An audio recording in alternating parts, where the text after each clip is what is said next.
안녕하십니까? 권혁기 목사입니다. 권혁기 목사의 바이블 스토리 하나님의 창조 16번째 시간을 시작하도록 하겠습니다.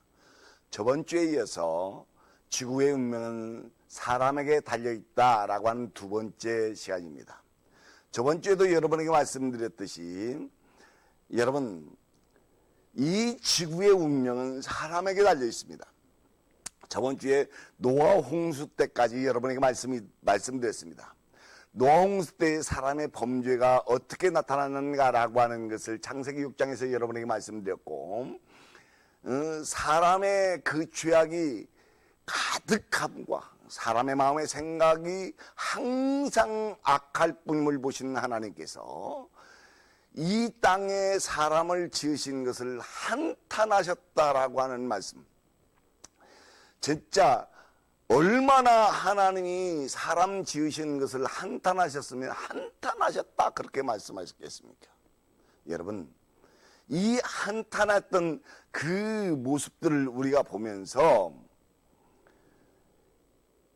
하나님께서 이 노아 홍수 동안에 땅 위에 150일 동안 물이 창일했다라고 하는 말씀을, 40일 동안 비가 내리고 150일 동안 창일했다. 그러니까 물이 가득 차서 아무런 생명도 살 수 없게끔, 노아 방주 안에 있는 생명들 위에는 아무 생명도 살 수 없게끔 하나님이 만들어 놓으셨다라고 하는 것을 여러분에게 말씀을 드렸습니다. 오늘은 이제 세 번째 지각 변동이죠. 세 번째 지각 변동이 일어날 때의 상황을 여러분에게 말씀을 드릴 겁니다. 저번 주에도 이 말씀을 드렸어요. 바벨탑 사건에 대한 얘기입니다. 이 바벨탑 사건에 대해서 얘기하면서 이 바벨탑 사건을 일으켰던 사람에 대한 얘기는 안 했습니다. 오늘 그 얘기를 좀 할 거예요. 바벨탑 사건을 일으켰던 사람은 그 창세기 10장에 나오는 니므롯이라고 하는 사람입니다. 이 니므롯이라고 하는 사람은 바벨론이라고 하는 나라를 최초로 세운 최초의 그 노아 홍수 이후의 왕입니다. 최초의 왕입니다. 그 왕이 하나님을 대적하기 위해서 만든 탑이 바벨탑입니다. 자, 보세요. 이제 여러분들이 파란 글씨로 보시면, 자, 성읍과 탑을 건설하여 그 탑 꼭대기를 하늘에 닿게 하여 우리의 이름을 내고 온 지면에 흩어짐을 면하자. 이 말은 하나님을 대적하겠다는 얘기입니다. 왜요? 하나님이요, 흩어져서 번성하라고, 온 땅에 번성하라고 했는데 한 곳으로 모으려고 했다는 거예요. 그러니까 한 곳으로 모으려고 하니까 여호와께서 사람들이 건설하는 그 성읍과 탑을 보려고 내려오셨어요. 내려오셔가지고 하신 말씀이 뭐예요? 이 무리가 한 족속이요 언어도 하나님으로 이같이 시작했다. 한 족속이요 하나님. 노아의 자손 한 족속이니까 또 언어도 하나니까 이렇게 시작했다는 거예요. 그래서 언어를 혼잡게 만들어서 이들을 온 지면에 흩으자라고 하는 말씀을 합니다. 그런데 흩을 때에 한 족속인 이 족속을 가족대로 흩습니다. 패밀리대로 흩어요. 그 패밀리대로 흩으면서 흩은 내용이 바로 창세기 11장에 나오는 것입니다. 근데 여러분 보십시오.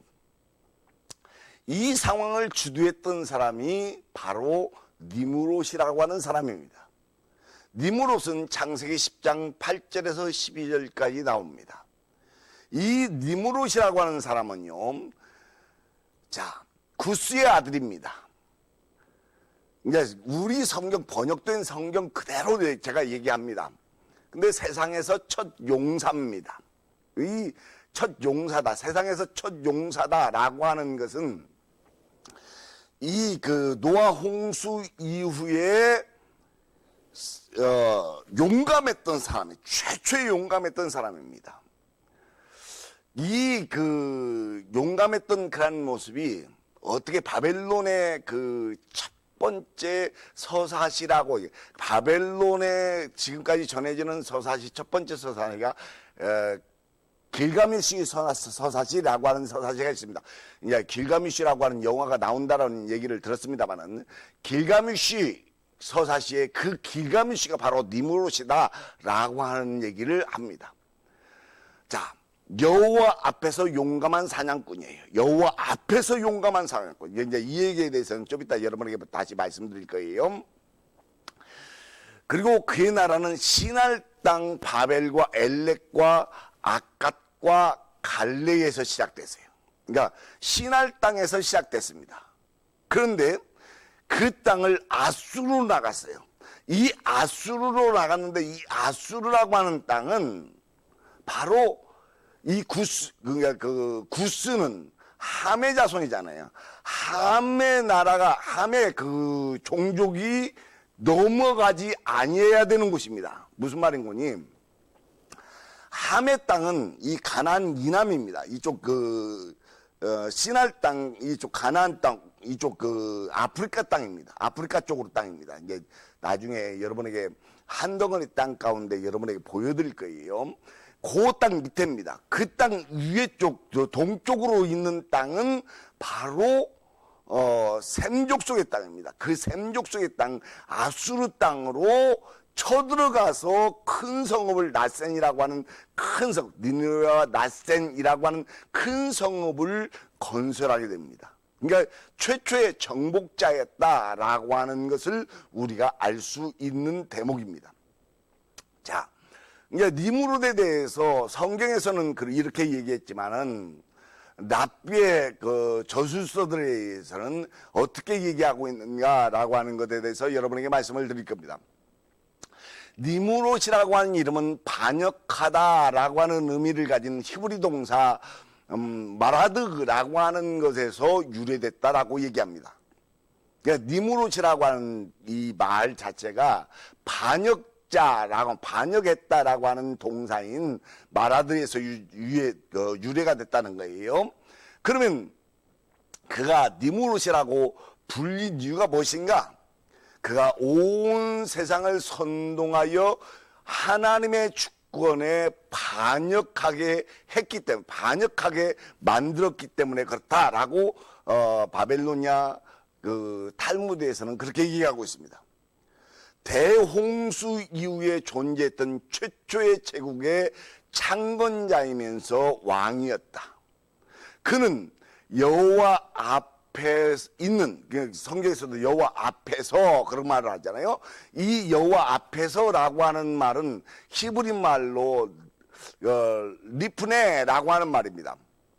히브리 말로 리프네이 그런 말이에요. 니프네이라고 하는 말인데, 이것은 대적적인, 적대적인 그런 용어입니다. 그래서 누구에게 맞서다, 누구에게 대적하다, 대적하는 그런 뜻이에요. 그러니까 니프네이라고 하는 말은 하나님을 대적하는 사냥꾼이요. 하나님을 대적하는 사냥꾼. 그러니까 이 니무롯의 바벨론 탑들 만든 것도 하나님을 대적하기 위해서 만들었다라고 하는 것을 우리가 알 수 있는 것입니다. 자, 예수님 당시에 역사가했던 요세푸스는 니무롯에 대해서 뭐라고 얘기하고 있는가라고 하는 것을 우리가 살펴볼 겁니다. 니무롯은 사람들이 하나님에 대한 두려움을 떨쳐버리게 만들 수 있는 유일한 길은 그들이 계속 자기의 세력을 의존하게 만드는 것이라고 생각하고 상황을 차츰차츰 전제 정치 쪽으로 바꾸어 나갔습니다. 그는 하나님께서 다시 땅을 홍수에 잠기게 하려 하실 경우 복수하겠다고 위협하였습니다. 그는 물이 미칠 수 없을 정도 높은 탑을 쌓아서 조상들의 멸망에 대해 복수하려고 했었습니다. 사람들은 하나님께 순종하는 것은 노예살이나 마찬가지라고 생각하고 니무롯이 이 친구에 열심히 따랐고, 그래서 그들은 탑을 탑 건축에 착수했고 그 탑은 누구의 예상보다도 뛰어넘는 빠른 속도로 건축되어 올라갔다라고 유대 고대사의 요세푸스는 그렇게 얘기합니다. 이 바벨탑 사건을 가리켜서 얘기한 겁니다. 그런데 이 니무롯에 대해서 이제 또 얘기하면서 니무롯이 바벨탑의 건축 이후에 자기의 세력을 아시리아적으로 펼칩니다. 아까도 여러분에게 말씀드렸죠. 아시리아적으로 지역으로 펼쳐서 나센이라고 하는 곳에 큰 도시를 만듭니다. 근데 이 아시리아라고 하는 것은 셈의 아들 아수르의 이름에서 유래했습니다. 그래서 이 아시리아라고 하는 영토를 침범했다는 것은 셈의 영토를 침범한 것입니다. 따라서 니무롯은 동물 사냥꾼으로서뿐만 아니라 전사, 호전적인 사람으로서 위력적인 자, 영웅이 되기 시작한 것 같다라고 얘기하고 있습니다. 이 니무롯의 욕망을 한번 보시면요, 니무롯은 대홍수에 흩어졌던 족장 통치의 요소들을 연합시키기 위하여 왕국을 건설했고 그들을 유일한 우두머리이자 주인인 자기 밑에 귀합시킨 최초의 사람이었다는 것입니다. 그리고 이 모든 일은 여호와께 대한 반항 행위에서 유래됐다라고 하는 것이고, 그리고 함의 자손의 세력이 셈의 자손의 영토를 폭력적으로 침범한 것이다 라고 하는 것을 우리가 알 수 있습니다. 그러면 그 니무롯의 욕망의 결과가 어떻게 됐느냐? 바로 이 지구를, 땅을 흩어주신 것입니다. 그들을 지면에서 그들을 흩어주신 것입니다. 흩어주실 때에 사람들만 흩어진 게 아닙니다. 여러분, 사람들만 흩어졌다라고 하면 그냥 땅덩어리가 원래 땅덩어리, 지금 현재의 지구의 모습과 옛날의 지구의 모습이 똑같았을 것이다 라고 얘기했을 것입니다. 그러나 지구과학자들은 옛날에 최초의 지구의 땅덩어리의 모습과 지금 모습은 전혀 달랐다라고 하는 것을 얘기해 줍니다. 자, 왼쪽에 보는 그림이 펜기아라고 그렇게 있습니다만, 펜기아라고 하는 뜻이 뭔군요. 이 펜이라고 하는 것은 모든, 기아라고 하는 것은 땅, 모든 땅, 한 덩어리의 땅을 펜기아 그럽니다. 이 지금 왼쪽에 보고 있는 요게 펜기아입니다. 이게 펜기아인데 이게 이제 원래의 모습인지 이 모습과 조금 다른 모습인지 대략적으로 이런 모습이었을 것이다 라고 얘기합니다. 이 펜기아 한 덩어리 땅이었을 때의 요 위에 부분이 유라시아 부분이고요. 또 그 왼쪽에 그 부분이 노스 아메리카 부분이고 여기 사우스 아메리카 아프리카 부분입니다. 그러니까 니무롯이 이 아프리카 요 지역이 니무롯이 그러니까 이쪽 딱 반을 나눠서 이때 밑으로 지역이 아마 셈족의 땅이었던 것 같습니다. 그래서 딱 성경에서도 이 셈족의 땅들을 이렇게 쫙 얘기해 주고 있어요. 셈족의 땅이었던 것 같아요. 그 다음에 이쪽 동쪽을 이 함족의 땅이었고 이쪽 동쪽을 셈족의 땅이었고 이쪽 서쪽이 야벳 쪽의 땅이었다라고 하는 것을 우리가 알 수 있는 겁니다. 그래서 이 셈족의 함족의 땅이었던 이 땅에서 셈족의 땅으로 침범해 들어간 것이 바로 니무롯이다라고 한 겁니다. 근데 이 니무롯이 이 사건이 있으면서 하나님이 이 땅덩어리의 판덩어리를 깨버립니다. 이게 판구조론이라고 하는 이론이 나오는 것도 이것 때문에 나온 겁니다. 이 깨진 모습이 바로 오른쪽, 여러분이 보시는 쪽에서 오른쪽 편에 있는 그림입니다. 이 오른쪽 편에 있는 그림을 보시면 이게 판이 갈라지죠.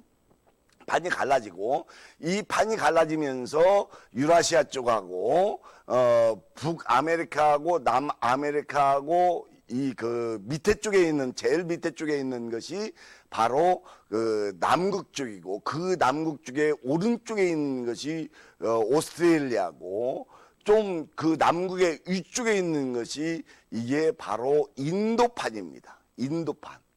그래서 그 인도판이 이렇게 쭉 올라가서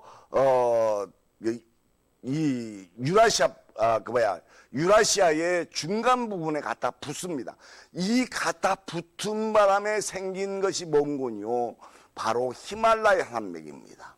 천산산맥입니다. 천산산맥이라는 히말라야 산맥은 제일 지구상에서 높은 산과 높은 산맥이죠. 이게 왜 생기냐? 이 인도판이 올라가서 밀어줌으로 말미암아서 생긴 산이 바로 에베레스트 산이고요. 히말라야 산맥입니다. 이렇게 되어진 겁니다. 이렇게 된 것이 점점 땅이 나눠져서, 여기 밑에 연도는 보실 필요 없습니다. 왜? 이것은 진화론자들이 얘기하는 것이고요. 세 번째 지각 변동이 일어나면서 바로 창세기 10장 25절에 얘기하고 있는 벨렉이 태어날 때에 이게 갈라지기 시작했다는 거예요. 이게 바로 그 노아 홍수 100년 정도 후에 나타난 사건입니다. 이 사건이 생기면서 이렇게 땅덩어리가 왼쪽에 위에 끓음이 첫 번째고요. 그 다음에 왼쪽에 오른쪽에 위에 끓음이 두 번째고요. 그 다음에 왼쪽에 밑에 끓음이 세 번째고, 지금 현재 오른쪽에 밑에 끓음이 지금 현재의 지구를 얘기하는 겁니다. 이런 식으로 갈라져서 지구가 지금 되어진 것입니다. 이게 왜 중요한 건요? 예수님이 재림할 때쯤이 되면 요게 원래 상태로 돌아갈 것입니다. 원래 상태로 돌아가요. 그런데 이런 사건들이, 이 지각변동이 왜 이렇게 벨렉 때의 지각변동이 일어났다라고 얘기를 하는군요. 이 지각변동이 일어나면 어떤 상황이 생기겠어요? 여러분 생각할 때에 지구의 환경이 완전하게 바뀌어져 버립니다. 완전하게 변화가 되는 거죠. 그 완전하게 변화가 되는 그런 상황 때문에 사람의, 지구의 그 나이가 이렇게 현격하게 변화되는 것입니다. 두 번째 지각 변동에 노아 홍수 이후에 평균 400세 정도, 430년, 438년, 333년, 464년 이렇게 되죠. 근데 이제 벨렉이, 땅이 갈라지면서 벨렉이 태어났단 말이에요. 벨렉이 태어났는데 갑자기 460세에 살던 사람들이 갑자기 어떻게 돼요? 벨렉 때에 239세, 230세, 148세, 205세, 또 아브라함, 데라의 아들이었던 아브라함은 175세 이렇게 바뀌어지는 겁니다. 이게 환경의 변화 때문에 일어나는 사건이다라고 하는 것을 우리가 알 수 있는 것이에요. 여러분, 이런 환경의 변화가 뭐 때문에 일어납니까? 바로 하나님을 대적하는 것, 하나님을 향한 죄악 때문에 일어나는 것이다 라고 하는 것을 우리가 알 수 있다라고 하는 것입니다. 그리고 우리가 마지막으로 살펴봐야 되는 것은 이 이후에 지금 세 번의 지각변동이 있었다고 얘기했죠. 성경은 한 번 더 지각변동이 일어난다라고 얘기합니다. 그 예언에 대해서 여러분 잠깐 보겠습니다. 또 한 번의 대형 지각변동 예언이라고 하는 그런 말씀을 여러분에게 드리려고 합니다. 요한계시록 16장 17절에서 20절까지 보면 일곱째 천사가 그 대접을 공중에 쏟으매 큰 음성이 성전에서 보좌로부터 나서 이르되 되었다 하시니 번개와 음성과 울의 소리가 있고 또 큰 지진이 있어. 얼마나 큰지 사람이 땅에 있어 온 이래로 이같이 큰 지진이 없었더라. 큰 지진이 없었다. 여기까지 보면 이게 지각변동인지 모릅니다. 왜? 우리가 뭐 지진이라는 건 그러죠. 그 지진이 일어나는데, 지진이 일어나는데, 여기 밑에 거 보십시오. 각 섬도 없어지고 산악도 간 데가 없더라. 산악이 간 데가 없어. 여러분, 노키 산맥이 왜 생겼습니까? 이 땅이 밀려나서 지각변동 때문에 생겨난 거예요. 그 세 번째 지각변동 때문에 생겨난 겁니다. 저번에 이제 6월 말에 제가 캘리포니아 그쪽을 여행하고 왔는데, 여행하고 오면서 마침 데스밸리 쪽을 이렇게 지나갔어요. 데스밸리 쪽을 지나갔는데, 데스밸리 쪽은 해발은 높은데 평지입니다. 근데 뭐 노키산맥 같은 경우는 굉장히 높잖아요. 왜 거기는 땅은 높아졌고 데스밸리 같은 것은 해발은 높은데도 평지일까? 저는 그 생각을 했어요. 버뜩 생각되는 것이, 땅이 밀려날 때 이제 흔히 얘기해서 동쪽에서 서쪽으로 지금 밀려난 거예요. 밀려나면서 단단한 땅은 그냥 융기가 돼서 위쪽으로 올라가서 해발이 높아졌고, 그러니까 데스밸리는 단단한 땅이었고, 노키 산맥이 있는 그 땅은 무른 땅이니까 위로 쭉 솟아 올라와 버린 겁니다. 그러니까 데스밸리보다는 무른 땅이니까 무른 땅은 위로 밀리면 위로 쫙 올라갈 수밖에 없잖아요. 그래서 암석이 돼서 노키 산맥이 돼서, 안데스 산맥도 마찬가지입니다. 왜 안데스 산맥도 안데스 지역은 바다였을 것이다. 왜? 위에 소금 호수들이 굉장히 많습니다. 안데스 산맥은요. 왜 그럴까? 거기는 바다였는데 밀려나면서 그게 산으로 솟아나서 소금 호수가 굉장히 많다라고 하는 것을 우리가 알 수 있습니다.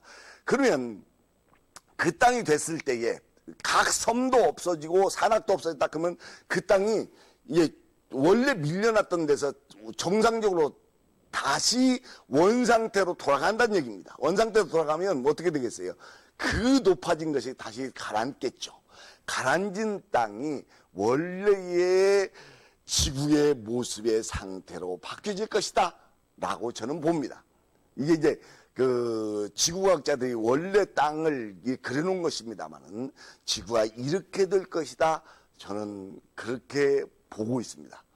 여러분, 제가 제가 보는 입장이니까 하나님 말씀은 아니죠. 그러나 마지막 때가 되면, 예수님이 재림할 때가 되면 반드시 땅은 이렇게 원상태로 돌아가서 원래 에덴의 모습을 만들어 놓을 것이다 라고 생각하고 있습니다.